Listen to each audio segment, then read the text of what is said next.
เก็บไทยอะบุเป็น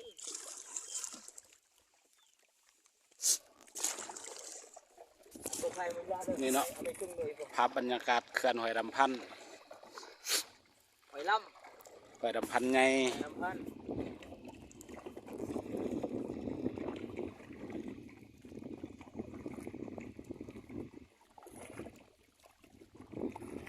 บ่มีมือกล้องเลยเป็นเองรู้สึกมือพายเป็นมือพายเด้อมือกล้องไงตีเสนอตีกันอยู่เท่ากันเราเป็นมือพายไม่อยากหลังก็ดังหมวกอันนั้นเห็นแล้วตาลงโซเฟอร์ครับพายจะต้องสั่งดีลาไปตัดตัวเต้มันก็ยากไงตัดยุงอุ้งด่าจะใช้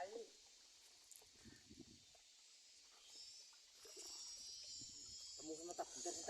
รู้หรือมองเราก็ยุงรู้ดีตัดมองเราก็ยุงอันนี้กะไก่สือฮอดบอลใส่ม่องแล้วเด้อลงไปใส่ม่องหาปลาบัดนี้เริ่มนี่แหละ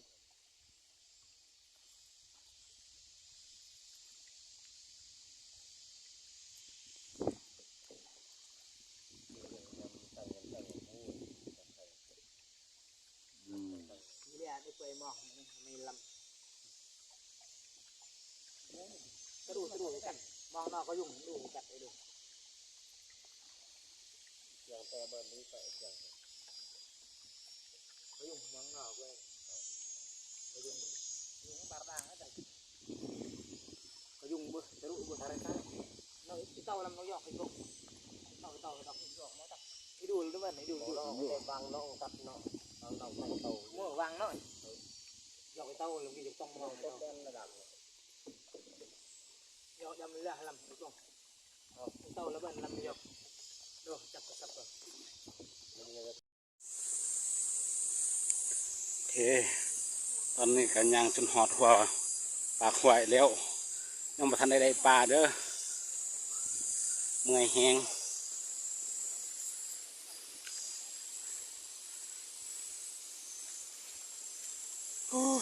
ทางห้อนทางเมื่อยก็สิมาฮอดจุดนี้ว่าแม่นธรรมดาโอ้มีน้ำตกตัด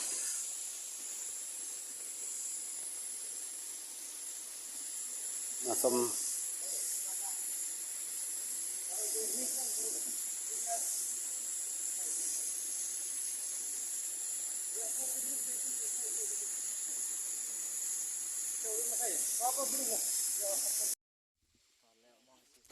โอเคมื้อนี้ก็ได้ปลาแล้ว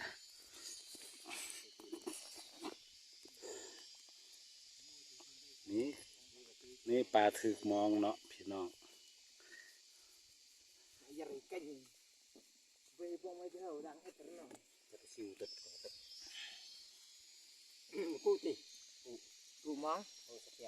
นี่แล้วของนี้เป็นลอยติยาเข้าสิสันเอามันก็ออกเนี่ยเดี๋ยวกระวันนี้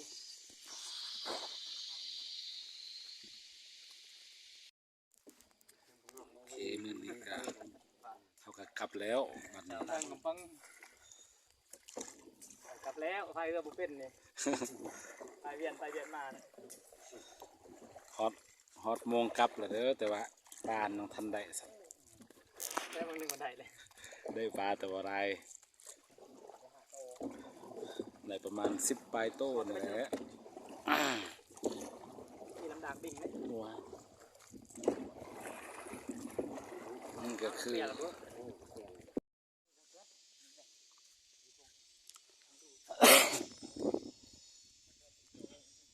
นี่เนาะจากผู้สูง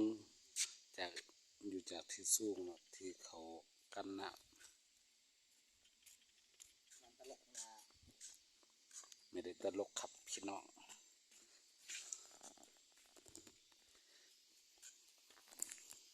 ความสูงก็สิได้200-300 เมตรพุ่นแหละ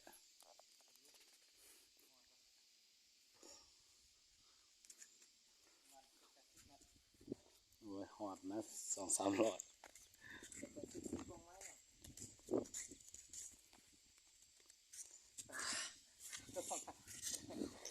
คือความ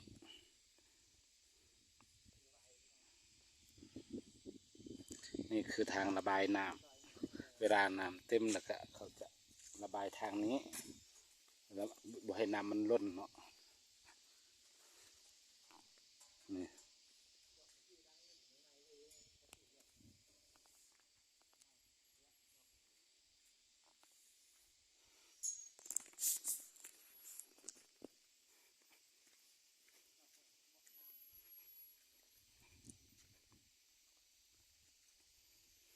เขาก็เป็นครั้งแรกเนาะที่ได้ไปเที่ยว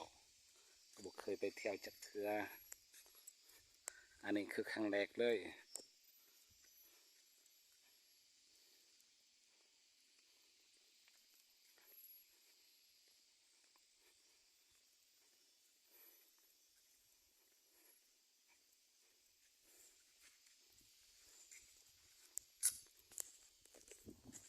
นี่คือนาภา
ก็ปล่อยควายหลายฝูง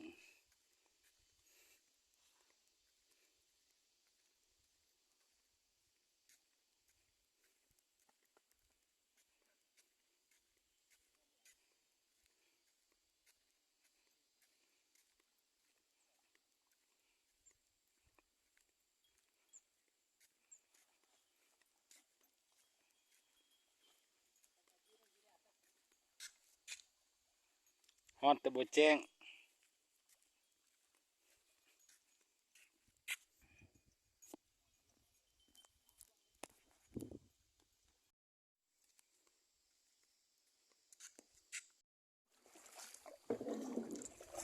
บึดจำบึด บึดจะบึด บึดจำบึดจำบึดจำบึดเอาตายไว้เด้อ ปีงพวกไปเต่าสนุกยาสนุกตอนเท่าไม่ได้เตะสนุกตอนเลยหมดเลย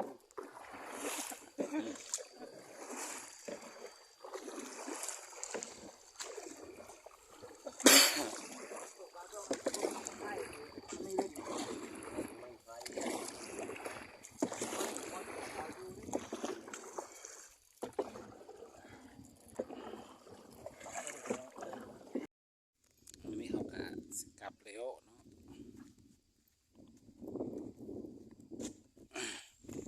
นี่คือทางเมื่อสิกลับแล้ว